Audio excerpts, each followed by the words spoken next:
National Herald मामले में ED की चार्जशीट पर कांग्रेस का देश भर में प्रदर्शन है। आज दिल्ली में भारी संख्या में प्रदर्शन के लिए जुटे पार्टी कार्यकर्ता। पुलिस ने 24 अकबर रोड के पास सड़क के दोनों तरफ बैरिकेड लगा दिए। दिल्ली में कांग्रेस दफ्तर के बाहर कांग्रेस कार्यकर्ताओं और पुलिस के बीच झड़प भी हुई है। पुलिस ने कई प्रदर्शनकारियों को हिरासत में लिया। प्रदर्शन में शामिल कांग्रेस नेता सचिन पायलट ने सोनिया गांधी, राहुल गांधी पर चार्जशीट को बताया राजनीति से प्रेरित। कहा, हम कानूनी तौर पर मुकाबला करेंगे। बदले की भावना से विपक्ष के नेताओं को टारगेट कर रही है मोदी सरकार। नेशनल हेराल्ड केस में राहुल गांधी, सोनिया गांधी पर चार्जशीट के विरोध में पटना में कांग्रेस कार्यकर्ताओं में आक्रोश है। सड़कों पर उतरे बड़ी संख्या में कार्यकर्ताओं ने प्रदर्शन किया। बीजेपी के खिलाफ जमकर नारेबाजी। वाराणसी में सड़कों पर उतरे कांग्रेस कार्यकर्ता। राहुल, सोनिया पर ईडी चार्जशीट के विरोध में जमकर नारेबाजी। भारी संख्या में कांग्रेस कार्यकर्ता वाराणसी पहुंचे। मुख्यालय प्रदर्शन को देखते हुए भारी पुलिस बल तैनात। कांग्रेस के प्रदर्शन पर बीजेपी नेता रविशंकर प्रसाद ने कहा है, कांग्रेस को धरना देने का अधिकार, लेकिन जमीन लूटने का अधिकार नहीं है। नेशनल हेराल्ड की संपत्ति हड़पने की साजिश हुई है। नेशनल हेराल्ड नेहरू खानदान की जागीर नहीं। मुंबई के बांद्रा, अंधेरी, जोगेश्वरी इलाके में पोस्टर लग गए हैं। योगी स्टाइल में एजीएल की संपत्ति पर बुलडोजर वाले एक्शन की मांग की गई है। पोस्टर पर देवेंद्र फडणवीस की तस्वीर के साथ लिखा, देवाभाऊ बुलडोजर चला। नेशनल हेराल्ड मामले में ईडी की चार्जशीट पर मध्य प्रदेश कांग्रेस अध्यक्ष जीतू पटवारी ने कहा है, ये विपक्ष के नेताओं और लोकतांत्रिक व्यवस्था पर कुठाराघात है। भाजपा नफरत फैलाकर देश को गुमराह कर रही है। कुल 6 घंटे की पूछताछ के बाद आज फिर रॉबर्ट वाड्रा से पूछताछ। पति के साथ प्रियंका वाड्रा आज ईडी दफ्तर पहुंची। हरियाणा की लैंड डील से जुड़े केस में ये पूछताछ। नासिक में अवैध दरगाह पर बुलडोजर चला। कल दरगाह हटाने गई पुलिस की टीम पर लोगों ने पथराव कर दिया था। हंगामा बढ़ने पर पुलिस ने आंसू गैस के गोले चलाए थे। संभल हिंसा मामले में आज समाजवादी पार्टी के सांसद वर्ग न्यायिक आयोग के सामने पेश होंगे। दर्ज कराएंगे अपना बयान। न्यायिक जांच आयोग की टीम ने संभल विधायक के बेटे को भी आज बुलाया। बिहार में पोस्टर के जरिए सियासी वार जारी है।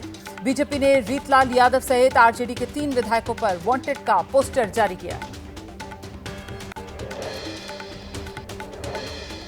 महागठबंधन में सीएम की उम्मीदवारी पर पेंच फंसा। एबीपी न्यूज से खास बातचीत में बिहार कांग्रेस के पूर्व अध्यक्ष और एमएलसी मदन मोहन झा ने कहा है, कल की बैठक में भी सीएम उम्मीदवार पर चर्चा नहीं होगी। कॉमन मिनिमम प्रोग्राम और कोऑर्डिनेशन कमेटी पर फैसला हो सकता है।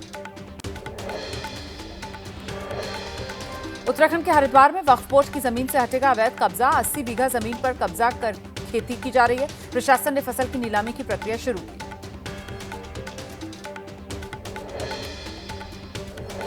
वक्फ संशोधन कानून पर आज सुप्रीम कोर्ट में सुनवाई। सीजेआई की अगुवाई वाली 3 जजों की बेंच के सामने है मामला। सुनवाई के लिए कुल 72 याचिकाएं लिस्ट की गई। मुर्शिदाबाद से हिंसा की जांच के लिए मौके पर जाएगी राष्ट्रीय मानवाधिकार आयोग की टीम। 3 हफ्ते के भीतर सौंपनी है जांच रिपोर्ट।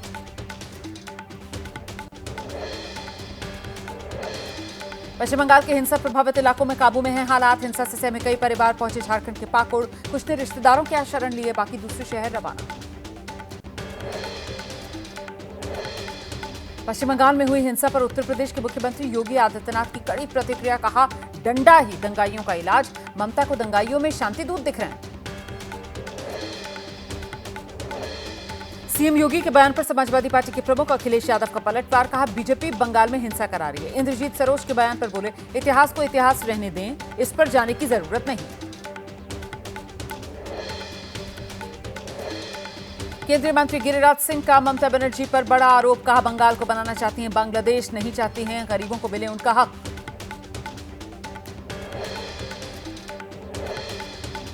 राजस्थान पुलिस का स्थापना दिवस मनाया गया। जयपुर में सीएम भजनलाल शर्मा पुलिस स्थापना दिवस के कार्यक्रम में शामिल हुए। परेड की सलामी लेकर शहीद पुलिसकर्मियों को श्रद्धांजलि दी। सीएम ने पुलिस वर्दी भत्ता और मेस भत्ते में बढ़ोतरी का ऐलान किया।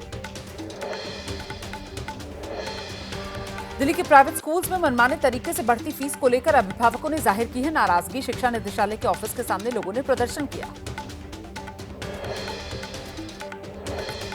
उत्तर प्रदेश के अमरोहा में निजी स्कूल की मनमानी के खिलाफ अभिभावकों का प्रदर्शन। स्कूल फीस में बढ़ोतरी और सुविधा शुल्क के नाम पर हो रही वसूली के खिलाफ गुस्सा फूटा। डीएम को कार्रवाई के लिए अभिभावकों ने ज्ञापन सौंपा। लखनऊ के लोक बंधु राजनारायण अस्पताल में अग्निकांड की घटना पर योगी सरकार गंभीर है।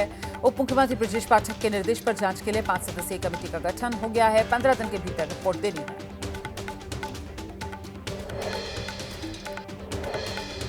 उत्तर प्रदेश में 16 आईएएस 11 आईपीएस अधिकारियों का तबादला। बदलेगा अयोध्या, कन्नौज, इटावा, बदायूं, चंदौली, अमेठी के डीएम। गाजियाबाद, आगरा में नए पुलिस कमिश्नर तैनात।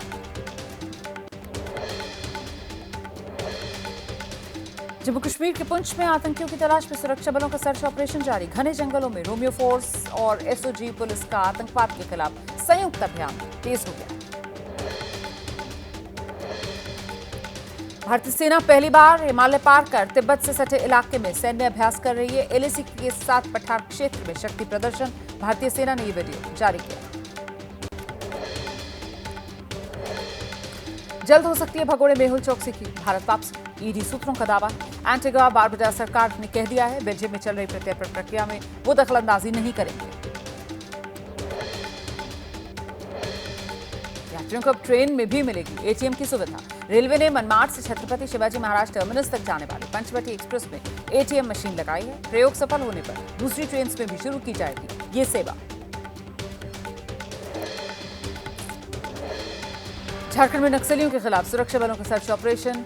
जराईकेला इलाके में जंगल में बने नक्सलियों के कई बंकर नष्ट किए गए। सुरक्षा बलों को 5 शक्तिशाली आईईडी भी मिले।